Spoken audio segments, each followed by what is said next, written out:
آج ہم انشاءاللہ لفظ جلالہ یعنی اللہ جو اللہ سبحانہ تعالیٰ کا ذاتی نام ہے اس پر بات کریں گے۔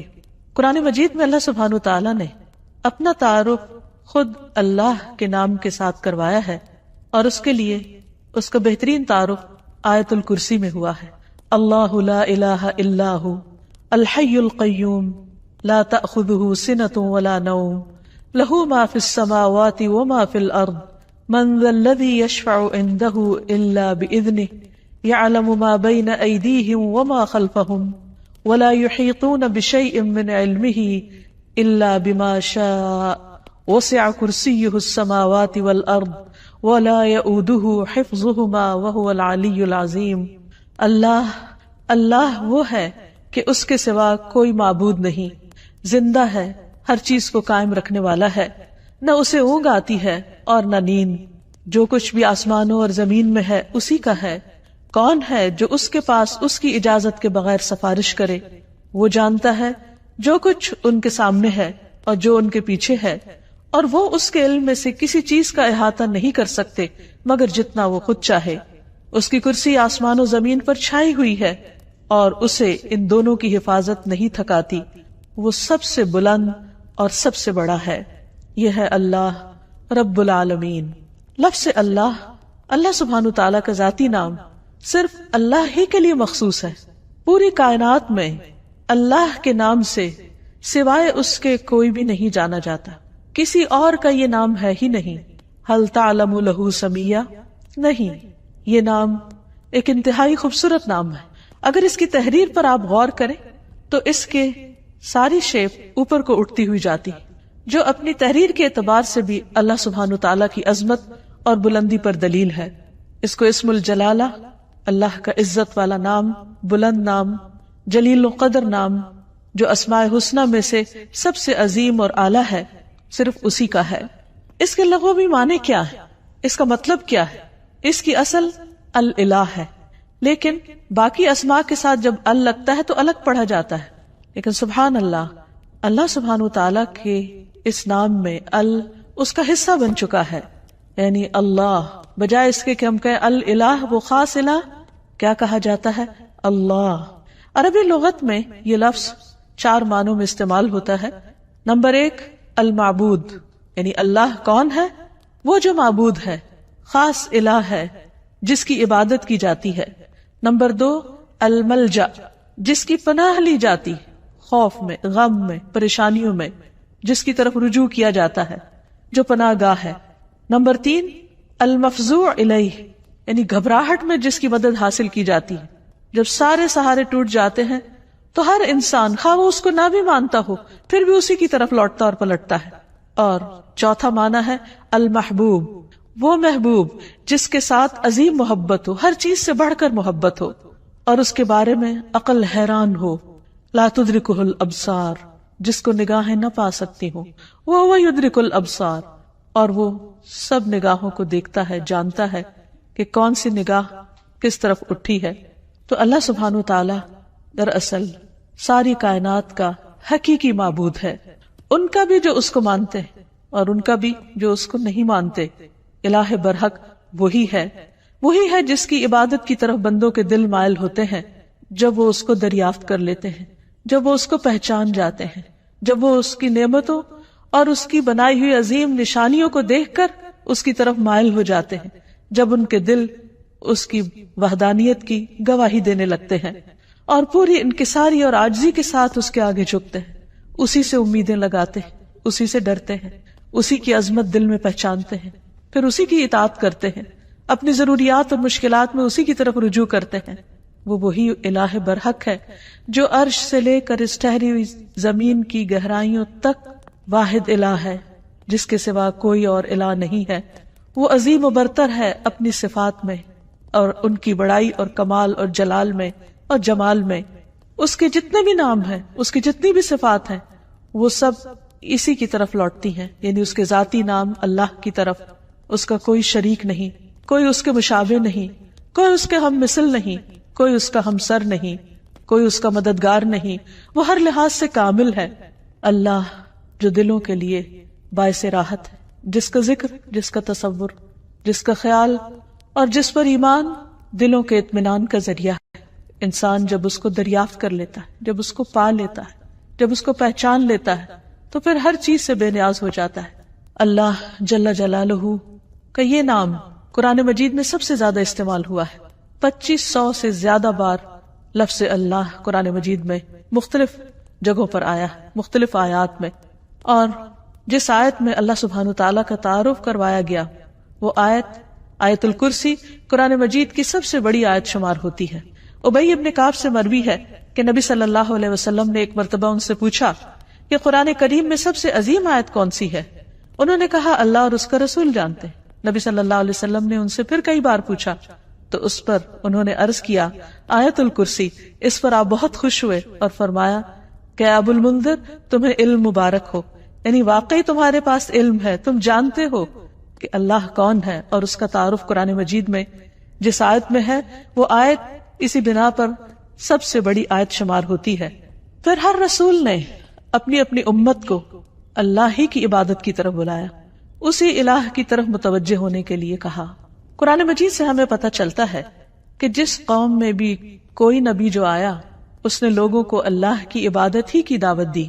ارشاد باری تعالیٰ ہے وَلَقَدْ بَعَثْنَا فِي كُلِّ أُمَّةٍ رَسُولًا أَنِ اعْبُدُوا اللَّهَ وَاجْتَنِبُوا الطَّاغُوتَ۔ ہم نے ہر امت میں ایک رسول بھیجا جو انہیں یہی کہتا تھا کہ لوگوں اللہ کی عبادت کرو اور طاغوت سے بچو، یعنی غیر اللہ کی عبادت سے بچو۔ نبی صلی اللہ علیہ وسلم نے بھی لوگوں کو اللہ سبحانہ تعالیٰ ہی کی عبادت کی طرف بلایا۔ ربیہ بن عباد دیلمی سے روایت ہے، یہ وہ صحابی ہیں جنہوں نے جاہلیت کا زمانہ بھی پایا اور پھر مسلمان ہو گئے۔ تو یہ کہتے ہیں کہ انہوں نے نبی صلی اللہ علیہ وسلم کو ذو المجاز نامی بازار میں دیکھا، آپ لوگوں کو لا الہ الا اللہ کی دعوت دے رہے تھے اور فرما رہے تھے کہ یا ایھا الناس قولوا لا الہ الا اللہ تفلحوا، اے لوگو لا الہ الا اللہ کہہ دو تو تم فلاح پا جاؤ گے۔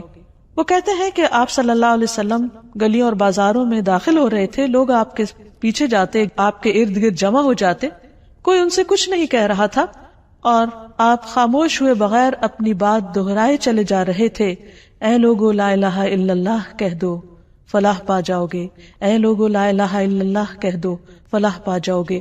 گویا انسان کی کامیابی، اس کی نجات، اس کی فلاح کا انحصار اس بات پر ہے کہ وہ ایک اللہ کو اپنا معبود سمجھے اور اس پر ایمان لے آئے۔ یہی سٹیپنگ سٹون ہے سیدھے راستے کی طرف، کامیابی کی طرف۔ اسی طرح بلحجیم قبیلہ کے ایک آدمی سے روایت ہے، وہ کہتے ہیں کہ میں نے پوچھا اے اللہ کے رسول صلی اللہ علیہ وسلم آپ کن چیزوں کی طرف دعوت دیتے ہیں، یعنی آپ کی دعوت کیا ہے، آپ لوگوں کے لیے کیا میسج لے کر آئے؟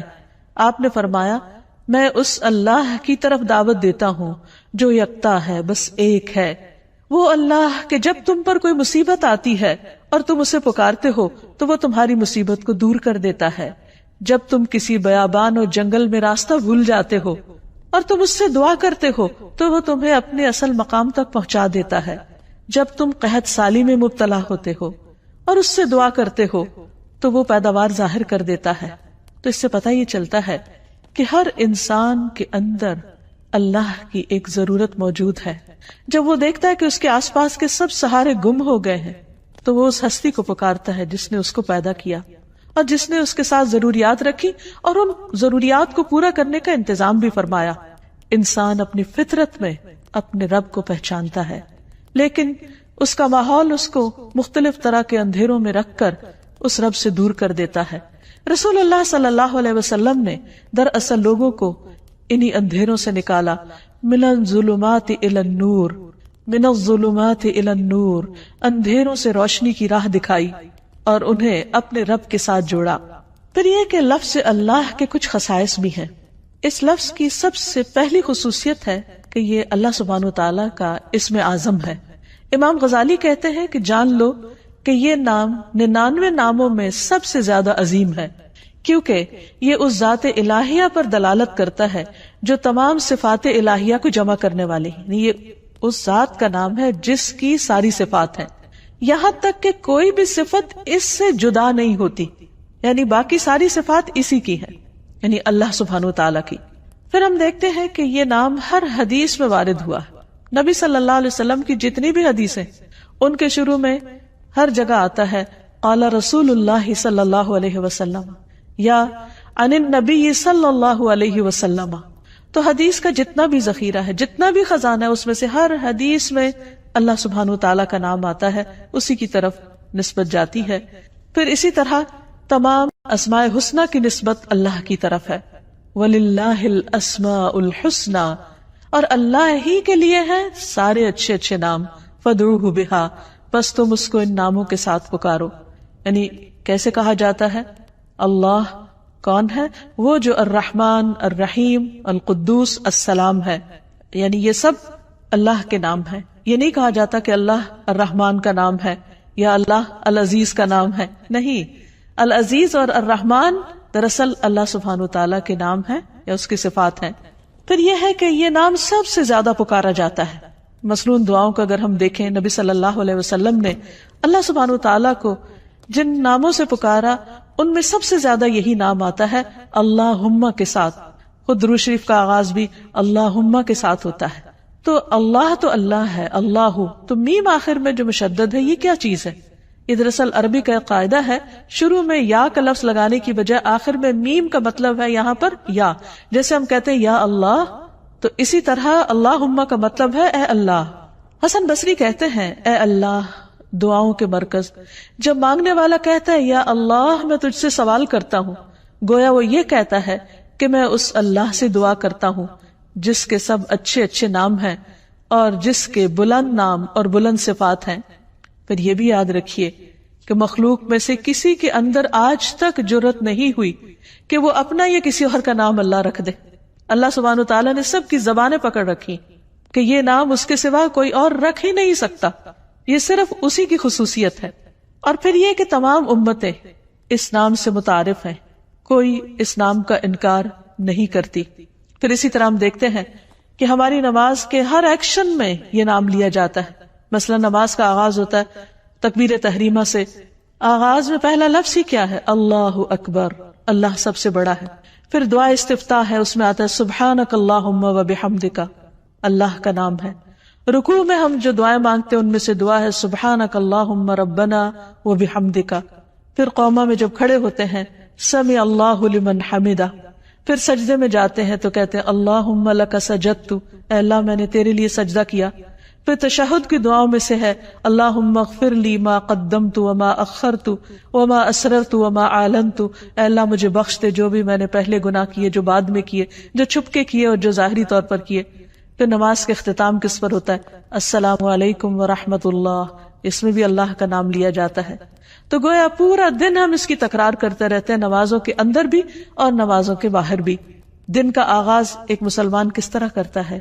سب سے پہلے دعا مانگتا ہے الحمدللہ الذی احیانا بعد ما اماتنا. گویا آنکھ کھلتے ہی پہلا لفظ جو اس کی زبان پر آتا ہے وہ اللہ کے شکر کا ہے، الحمدللہ. پھر اسی طرح مختلف کام کاج کرتے ہوئے اگر چھینک آ جاتی ہے تو الحمدللہ. کسی اچھی چیز کو دیکھتا ہے انسان تو سبحان اللہ، اللہ کی قدرت یاد آتی ہے. پھر کسی چیز پر حیران ہوتا ہے کہتا ہے ماشاء اللہ. پھر اسی طرح کوئی گناہ ہو جاتا ہے تو کہتا ہے استغفر اللہ. بلندی کی طرف چڑھنے لگتا ہے تو کہتا ہے اللہ اکبر. نیچے کو اترنے لگتا ہے تو کہتا ہے سبحان اللہ. پھر اسی طرح دن کے سارے کام کاج کرتے ہوئے جب رات کو سونے لگتا ہے تو دائیں طرف لیٹتے ہوئے اپنا دائیں ہاتھ اپنے دائیں گال کے نیچے رکھ کر اپنے رب کو پکارتا ہے اللہم بسمک اموت و احیا. پھر اسی طرح اس نام کی کچھ اور خصوصیات ہیں، اور وہ یہ کہ عربی میں قسم کے لیے جو تا استعمال ہوتی ہے وہ صرف اسی نام پر وارد ہوتی ہے، تاللہ. پھر اسی طرح اس لفظ کا خاصہ یہ ہے کہ الحمد کا استعمال صرف اللہ کے ساتھ ہوتا ہے. یہ نہیں ہوتا الحمد الرحمن، الحمد للرحمن یا الحمد للرحیم، نہیں، الحمد للہ. اسی طرح باقی بھی بہت سے جب ہم دعائیں اللہ تعالیٰ سے مانگتے ہیں یا اللہ تعالیٰ کی تعریف بیان کرتے ہیں تو لفظ اللہ ہی کے ساتھ کر رہے ہوتے ہیں. پھر اس نام کی بہت سی برکات بھی ہیں. یعنی یہ صرف ایسا نہیں کہ صرف ایک نام ہے، بلکہ یہ ہماری روح اور ہمارے دل کی زندگی ہے. جب ہم تکلیف میں ہوتے ہیں، جب ہم کسی بھی طرح تنہا محسوس کرتے ہیں تو یہ نام ہمارے اندر سے تنہائی کا احساس ختم کر دیتا ہے. اللہ سبحانہ وتعالیٰ کا یہ نام یعنی اللہ جو اس کا ذاتی نام ہے، یہ صرف ایک نام ہی نہیں، اس کی بہت سی برکات بھی ہیں، اس کے بہت سے فائدے ہیں. یہ صرف اس کا نام نہیں، یہ اس کی پہچان بھی ہے، اور یہ ہماری دل، روح اور جان کی زندگی ہے. ہم جب تنہا ہوتے ہیں تو جو ہی اس کا نام لیتے ہیں یوں لگتا ہے کوئی تنہائی نہیں. جب خوف زدہ ہوتے ہیں اور اس کو پکارتے ہیں تو لگتا ہے کوئی خوف نہیں. ایک دم دلوں کو قرار آ جاتا ہے، تسکین مل جاتی ہے. اگر انسان تکلیف کے وقت بسم اللہ کہتا ہے تو اس کی تکلیف دور ہو جاتی ہے. حضرت جابر کہتے ہیں کہ جب غزوہ احد میں طلحہ رضی اللہ عنہ کی انگلی کٹی تو انہوں نے سی کہا، جسے عام طور پر ہمارا ریاکشن ہوتا ہے. تو رسول اللہ صلی اللہ علیہ وسلم نے فرمایا اگر تم اس وقت بسم اللہ کہتے، یعنی سی کرنے کی بجائے اللہ کے نام کو یاد کرتے، تو فرشتے تمہیں اٹھا لیتے اس حال میں کہ لوگ تمہیں دیکھ رہے ہوتے. یعنی اتنی قوت ہے اس نام کے اندر. پھر اسی طرح ہم ہر کام کے شروع میں بھی بسم اللہ پڑھتے ہیں اور اس سے اس کام میں برکت ہو جاتی. مثلا کھانا کھاتے وقت اگر کھانا بسم اللہ سے شروع کیا جائے تو اس کھانے میں برکت ہو جاتی. حضرت عائشہ سے روایت ہے کہ ایک مرتبہ نبی صلی اللہ علیہ وسلم اپنے 6 صحابہ کے ساتھ بیٹھ کر کھانا کھا رہے تھے کہ ایک دیہاتی اچانک آیا اور اس نے بسم اللہ پڑھے بغیر کھانا شروع کیا اور 2 لقموں میں سارا کھانا سمیٹ گیا. تو آپ صلی اللہ علیہ وسلم نے فرمایا اگر یہ بسم اللہ پڑھ لیتا تو تم سب کو یہ کھانا کفایت کر جاتا. یعنی اگر بسم اللہ سے یہ آغاز کرتا تو 6 میں اگر 7واں بھی شامل ہو جاتا تو سب کی بھوک دور ہو جاتی. اور اس موقع پر آپ نے یہ تعلیم دی کہ جب تم میں سے کوئی شخص کھانا کھائے تو اسے اس پر بسم اللہ پڑھ لینی چاہیے، اور اگر وہ شروع میں بسم اللہ بھول جائے تو یاد آنے پر بسم اللہ اولہ و آخرہ پڑھ لیا کرے. وحشی بن حرب اپنے والد سے اور وہ ان کے دادا سے روایت کرتے ہیں کہ ایک مرتبہ ایک شخص نے کہا کہ ہم کھانا تو کھاتے ہیں لیکن ہماری بھوک ختم نہیں ہوتی. آپ نے فرمایا شاید تم الگ الگ کھاتے ہو تو تم اکٹھے ہو کر کھایا کرو، مل کر کھایا کرو، اور کھانے کے وقت بسم اللہ پڑھ لیا کرو. اس طرح اللہ تعالیٰ تمہارے کھانے میں برکت ڈال دے گا. پھر اسی طرح بسم اللہ پڑھنا شیاطین کو دور کر دیتا ہے، شیطان سے محفوظ کر دیتا ہے.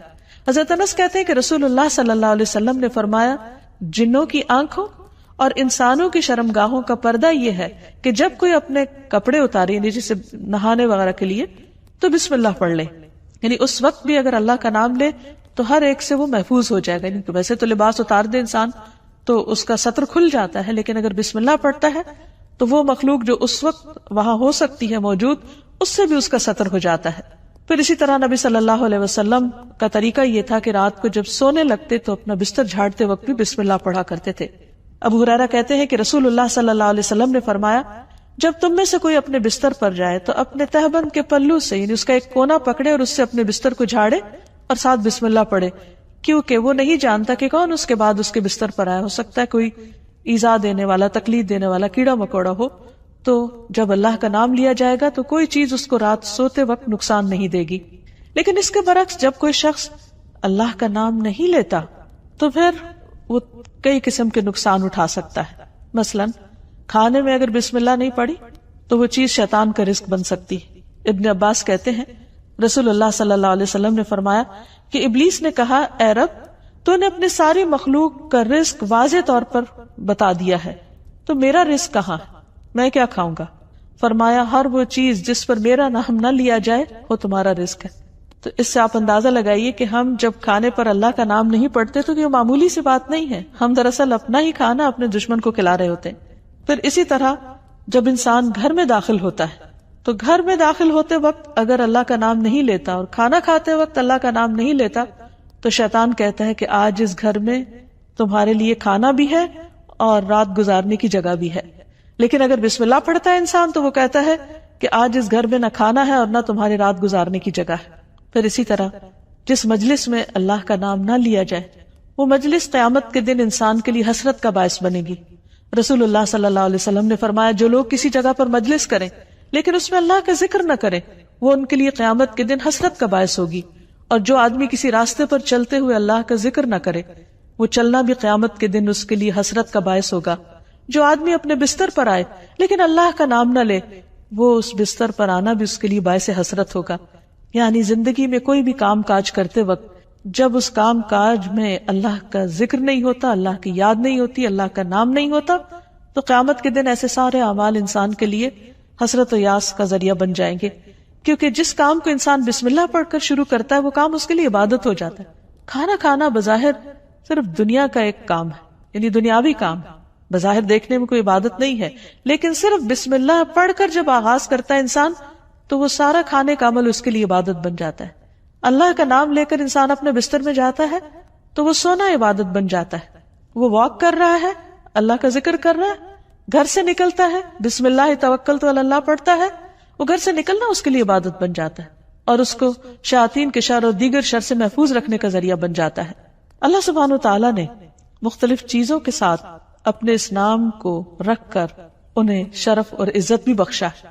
مثلا بیت اللہ، اللہ کا گھر، یہ نہیں کہ اللہ تعالیٰ وہاں رہتے ہیں، لیکن اس گھر کو عزت اور شرف بخشی اپنے نام کی طرف نسبت دے کر. پھر اسی طرح آپ نے فرمایا نبی صلی اللہ علیہ وسلم نے کہ 3 لوگ اللہ کے وفد ہیں، یعنی اللہ تعالیٰ ان کو اپنا وفد کہتے ہیں، اپنا ڈیلیگیشن. غازی، حج کرنے والا اور عمرہ کرنے والا، ان کو بھی اللہ سبحانہ تعالیٰ نے عزت اور شرف بخشی اپنے نام کے ساتھ. پھر اسی طرح کچھ لوگوں کو اللہ تعالیٰ نے اہل اللہ کہا ہے، یعنی اللہ کے اہل. انس رضی اللہ عنہ سے مروی ہے کہ رسول اللہ صلی اللہ علیہ وسلم نے فرمایا لوگوں میں سے کچھ اہل اللہ ہوتے ہیں. آپ نے پوچھا اہل اللہ کون لوگ ہوتے ہیں؟ فرمایا اہل قرآن. اہل قرآن ہی اہل اللہ اور اس کے خاص لوگ ہیں، یعنی قرآن پڑھنے والوں کو اللہ سبحانہ تعالیٰ نے عزت اور شرف بخشی. پھر اسی طرح مساجد اللہ قرآن مجید میں آتا ہے، اللہ کی مسجدیں. پھر کچھ لوگوں کو اللہ کے پڑوسی کہا گیا. رسول اللہ صلی اللہ علیہ وسلم نے فرمایا اللہ تعالیٰ قیامت کے دن اعلان کریں گے میرے پڑوسی کہاں ہیں، میرے پڑوسی کہاں ہیں. فرشتے پوچھیں گے اے رب کسے زیب دیتا ہے کہ وہ تیرے پڑوس میں آئے، تیرا پڑوسی بنے. اللہ تعالیٰ فرمائے گا مساجد کو آباد کرنے والے کہاں ہیں، یعنی مسجد کو اللہ نے اپنا گھر کہا اور مسجد کی خدمت کرنے والے کو اپنا پڑوسی کہا. پھر اسی طرح جو لوگ اللہ کے دین کی خدمت کریں، اس کی مدد کریں، ان کو اللہ تعالیٰ نے انصار اللہ کہا اور اس کے لیے دعوت عام بھی دی. یا ایھا الذین آمنوا کونوا انصار اللہ، اے لوگو جو ایمان لائے ہو اللہ کے مددگار بن جاؤ. پھر اسی طرح قوم سمود کی اونٹنی کو جو خاص نشانی کے طور پر ظاہر ہوئی اس کو ناقۃ اللہ، اللہ کی اونٹنی کہا. اور حقیقت یہ ہے کہ اللہ کے نزدیک بندوں کے ناموں میں سے بھی جو پسندیدہ نام ہیں ان میں سے ایک عبداللہ اور دوسرے عبد الرحمن ہے، جیسے کہ نبی صلی اللہ علیہ وسلم نے ہمیں تعلیم دی ہے. جب ایک بندہ اس نام کے ساتھ اللہ کو پکارتا ہے تو اس کی دعا سنی جاتی ہے، اس کی دعا قبول ہوتی ہے. اور اس کے بارے میں ہم دیکھتے ہیں کہ رسول اللہ صلی اللہ علیہ وسلم کی اکثر دعائیں اسی نام کے ساتھ شروع ہوتی تھی. آپ صلی اللہ علیہ وسلم ہر نئے مسلمان ہونے والے کو جو دعا سکھایا کرتے تھے اللہم اغفر لی وارحمنی واہدنی وارزقنی، اے اللہ تو مجھے معاف کر دے، اے اللہ تو مجھ پر رحم فرما اور مجھے ہدایت دے اور مجھے رزق عطا فرما. پھر اسی نام کے ذریعے جب آپ صلی اللہ علیہ وسلم اللہ کے راستے میں نکلتے، جہاد پر جاتے، تو آپ اسی نام کے ذریعے اللہ تعالیٰ سے مدد چاہتے. زندگی میں انسان پر بہت سی مشکلات اور بہت سی تکلیفیں آتی رہتی، ایسے میں بعض اوقات انسان ڈپریشن کا شکار ہو جاتا ہے، اسے یہ نہیں پتہ چلتا کہ اب وہ کیا کرے. لیکن اس کا حل نبی صلی اللہ علیہ وسلم نے ہمیں بتایا ہے. حضرت اسماء بنت امیس کہتی ہیں کہ مجھ سے رسول اللہ صلی اللہ علیہ وسلم نے فرمایا کیا میں تمہیں ایسے کلمات بتاؤں کہ جن کو پڑھنے سے غم اور پریشانی دور ہو جاتی ہے، اور وہ ہے اللہ اللہ ربی لا اشرک بہ شیئا، اللہ اللہ ہی میرا رب ہے، میں اس کے ساتھ کسی کو شریک نہیں کرتا. جب انسان کثرت سے اس کی تکرار کرتا ہے تو بڑے سے بڑا رنج اور غم دور ہو جاتا ہے، کیونکہ نبی صلی اللہ علیہ وسلم نے جو بھی ہمیں تعلیم دی ہے وہ دراصل اللہ سبحانہ تعالیٰ ہی نے آپ کو دی تھی، اور اسی کی روشنی میں آپ نے وہ تمام چیزیں ہمیں سکھائیں. اسی طرح حضرت یعقوب علیہ السلام پر جب بہت غم آیا بیٹے کی جدائی کا تو انہوں نے بندوں سے شکوہ شکایت نہیں کی، بلکہ کیا کہا انما اشکو بثی وحزنی الی اللہ، انما اشکو بے شک میں شکوہ کرتا ہوں، بثی وحزنی اپنے رنج و غم کا، الی اللہ صرف اللہ کی طرف. اور حقیقت یہ ہے کہ جب انسان ایسی حالت میں اللہ کی طرف رجوع کرتا ہے تو اللہ سبحانہ وتعالیٰ اپنے غیب کے خزانوں سے اس کی مدد کرتا ہے اور اس کو تنہا نہیں چھوڑتا، اس کو تھام لیتا ہے. لفظ اللہ کے ساتھ پکارنا دعاؤں کی قبولیت کا ذریعہ بنتا ہے. ایک اور روایت سے ہمیں پتہ چلتا ہے، عبداللہ بن بریدہ اسلمی اپنے والد سے روایت کرتے ہیں کہ نبی صلی اللہ علیہ وسلم نے ایک شخص کو دعا میں پکارتے ہوئے سنا اللہم انی اسألک بأنی اشہد انک انت اللہ لا الہ الا انت الاحد الصمد الذی لم یلد ولم یولد ولم یکن لہ کفوا احد. تو آپ نے فرمایا قسم ہے اس ذات کی جس کے ہاتھ میں میری جان ہے، اس نے اللہ کے اس نام کے ساتھ دعا کی ہے جس کے ساتھ دعا کی جائے تو قبول کی جاتی ہے، اور اگر سوال کیا جائے تو عطا کر دیا جاتا ہے. یعنی بندہ اپنے رب سے جو کچھ مانگتا ہے رب اسے عطا کرتا ہے. تو جو شخص اپنے الہ حقیقی کو پہچان لیتا ہے پھر وہ اسی سے مانگتا ہے اور اسی کی عبادت کرتا ہے. ایاک نعبد و ایاک نستعین، وہ اسی کی اطاعت اور بندگی کے لیے اسی کو راضی کرنے کی کوشش کرتا ہے، اور اگر اس کو راضی کرنے میں کسی اور کو ناراض بھی کرنا پڑے تو وہ اس سے ڈرتا نہیں، کیونکہ جو اللہ کو راضی کرتا ہے اللہ سبحانہ تعالیٰ اس کی حفاظت کرتے ہیں، اور جو بندوں کو راضی کرنے کے لیے اللہ کو ناراض کر دیتا ہے پھر اللہ تعالیٰ اسے بندوں کے حوالے کر دیتے ہیں. ہمارے لیے یہ بہت اہم ہے کہ ہم اپنی پوری زندگی اللہ رب العالمین کے سپرد کریں، اسی کی اطاعت اور فرما برداری میں گزاریں، جیسا کہ اللہ سبحانہ تعالیٰ نے نبی صلی اللہ علیہ وسلم کو حکم دیا، قل ان صلاتی ونسکی ومحیای ومماتی للہ رب العالمین لا شریک لہ وبذلک امرت وانا اول المسلمین.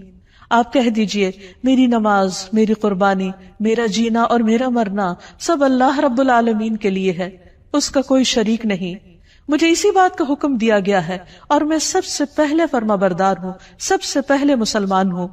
یعنی کسی بھی قسم کی عبادت خواہ وہ جانی ہو یا مالی ہو، زندگی کا کوئی بھی کام ہو، سب کا سب اللہ کی رضا کے لیے ہونا چاہیے.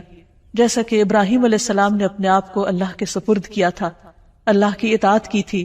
اذ قال له ربه اسلم قال اسلمت لرب العالمین، جب اس کے رب نے کہا کہ تم اپنے رب کے حوالے کر دو اپنے آپ کو، تو انہوں نے کیا کہا کہ میں رب العالمین کا فرما بردار ہو گیا. ایسا ہی دین دراصل اللہ کا مطلوب دین ہے کہ بندہ اپنے آپ کو اللہ کے حوالے کرے، اسی کا فرما بردار بن جائے، اسی کا اطاعت گزار بن جائے. ارشاد باری تعالیٰ ہے وَمَنْ أَحْسَنُ دِينًا، اس سے اچھا دین کس کا ہو سکتا ہے، ممن اسلم وجہہ للہ، جس نے اپنا آپ اللہ کے حوالے کر دیا، اپنا چہرہ اللہ کے لیے تابع کر دیا، اس کے آگے جھک گیا، اس کی بات کے آگے، اس کے حکم کے آگے. وَهُوَ مُحْسِنٌ، اور وہ محسن بھی ہے، ہر کام کو بہت اچھی طرح کرنے والا ہے. وَاتَّبَعَ مِلَّةَ إِبْرَاهِيمَ حَنِيفًا، اور اس نے ملت ابراہیم کی پیروی کی. وَاتَّخَذَ اللَّهُ إِبْرَاهِيمَ خَلِيلًا، اور اللہ نے ابراہیم کو اپنا دوست بنا لیا. تو جو شخص اللہ کی اطاعت اور فرما برداری کرتا ہے وہ اللہ کا خاص بندہ بن جاتا ہے، اور جو اللہ کا خاص بندہ ہوتا ہے وہ دنیا میں سب سے زیادہ خوش قسمت ہوتا ہے، کیونکہ اسے دنیا کے کسی بڑے کا فیور نہیں، اللہ کا فیور اور اللہ سبحانہ تعالیٰ کی رحمت اور بخشش اور عنایت اور رضا اس کو حاصل ہو جاتی ہے. اور اس سے بڑی کیا چیز ہو سکتی ہے اس شخص کے لیے جو اللہ کو اپنا رب مانتا ہو. اسی لیے ایسا بندہ جب رات کو سونے لگتا ہے تو اپنا سب کچھ اللہ کے سپرد کر دیتا ہے اور یوں اللہ سبحانہ تعالیٰ کے آگے عاجزی اور فریاد کرتا ہے، اللہم اسلمت نفسی الیک ووجہت وجہی الیک وفوضت امری الیک والجأت ظہری الیک رغبتا ورہبتا الیک لا ملجا ولا منجا منک الا الیک آمنت بکتابک الذی انزلت وبنبیک الذی ارسلت. اے اللہ، میں نے اپنی جان تیرے سپرد کی، اپنا چہرہ تیری طرف کر لیا، اپنا معاملہ تیرے سپرد کر دیا، جتنے بھی پریشانیاں غم اور ہم ہیں سب تیرے حوالے کر دی، تو ہی ان کی بہترین ٹیک کیئر کرنے والا ہے. اپنے آپ کو تیری طرف متوجہ کیا، تجھی پر بھروسہ کیا، تیری طرف رغبت اور تیری خوف کی وجہ سے تیرے سوا کوئی جائے پناہ نہیں. میں تیری کتاب پر ایمان لایا جو تو نے نازل کی، تیرے نبی پر ایمان لایا جو تو نے ہی بھیجا.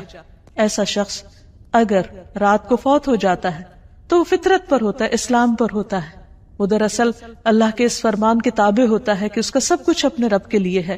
اور اگر وہ صبح کرتا ہے تو حدیث میں آتا ہے کہ ایسا شخص خیر پر، بھلائی پر صبح کرتا ہے. حقیقت یہ ہے کہ جو لوگ اللہ کو پہچان لیتے ہیں وہ سب سے بڑھ کر اللہ سے محبت کرنے والے ہوتے ہیں، اور یہی ان کے ایمان کا تقاضا ہوتا ہے.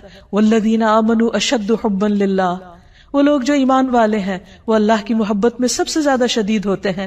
نبی صلی اللہ علیہ وسلم نے فرمایا، تم میں سے کوئی شخص اس وقت تک مومن نہیں ہو سکتا جب تک اسے اللہ اور اس کے رسول دوسرے سب لوگوں سے زیادہ محبوب نہ ہو جائیں۔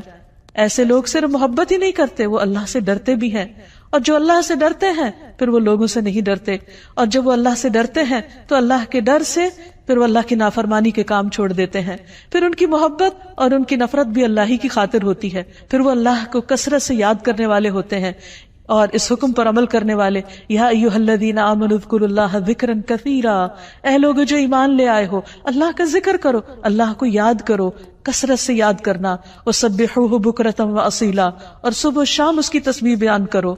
ایسے ہی لوگ سب سے آگے نکل جانے والے ہیں، ایسے ہی لوگ سب سے آگے بڑھ جانے والے ہیں، اور انہی کا انجام بہترین ہے۔ نبی صلی اللہ علیہ وسلم نے فرمایا مفردون سبقت لے گئے۔ لوگوں نے پوچھا اللہ کے رسول صلی اللہ علیہ وسلم وہ کون ہے؟ آپ نے فرمایا اللہ کا بہت زیادہ ذکر کرنے والے مرد اور عورتیں۔ اللہ سے دعا ہے کہ اللہ تعالی ہمیں ان لوگوں میں شامل کر لے جو سب سے زیادہ اس کو یاد کرنے والے ہیں، کیونکہ اسی میں دلوں کا اطمینان، دلوں کی راحت اور آخرت کی کامیابی ہے۔ وآخر دعوانا ان الحمد للہ رب العالمین۔